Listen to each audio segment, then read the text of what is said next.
Recognized.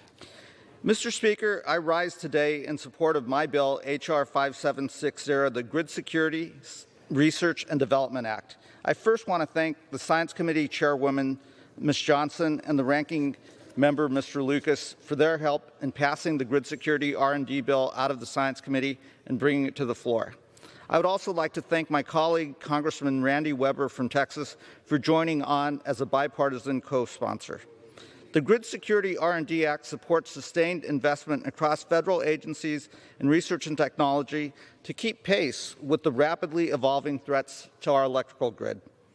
The bill focuses on protecting our grid from two major threats, cyber and physical. Access to reliable power is core to our economy, and the impact of physical threats to our electric grid have never been clearer than now. This summer, in my home state of California, the scenario of high winds combined with lightning strikes and dry ground have created some of the most dangerous wildfires in our state's history. In addition to burning millions of acres and causing loss of life, these wildfires put a significant part of our region on notice for potential emergency power shutoffs to reduce the risk of new outbreaks and further wildfire damage. However, these shutoffs are not as simple as turning off and on a light switch. It takes time to de-energize transmission systems in advance of a severe weather event and to re-energize the system after the threat has passed. While safety and preventing wildfires is a high priority, these shutoffs can leave hundreds of thousands of people without power for a few days. Dangerous wildfires, intense periods of drought, and other severe weather events have become increasingly more common in recent years because of climate change and will continue to threaten our grid. Furthermore, the inability to protect our grid from these severe weather events becomes more magnified during significant emergencies like COVID-19 pandemic. Our hospitals and emergency rooms are working around the clock to save lives. They need access to reliable power and the assurance to know that the power will not go out during an important surgery or stop a ventilator from running.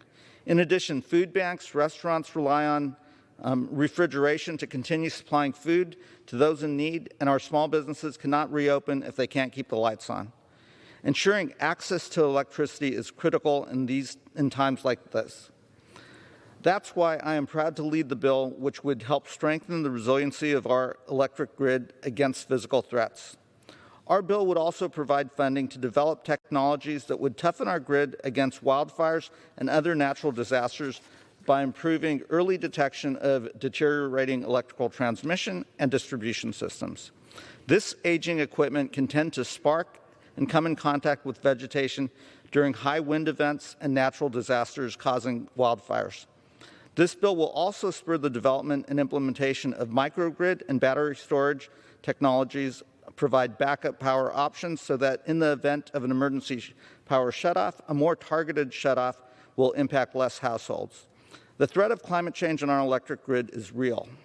We have an opportunity to continue the modernization of our power system infrastructure, and this bill is a step in the right direction.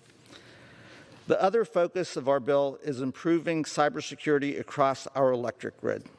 As the grid and other forms of critical infrastructure become more digitized, the risk of cyber attacks which shut down critical systems has increased, and in some cases these attacks can even cause physical damage to the grid. The types of cyber attacks also continue to become more sophisticated. Last year, cyber hackers remotely attacked electric grids networks for the first time, affecting several western states including California, Utah, and Wyoming.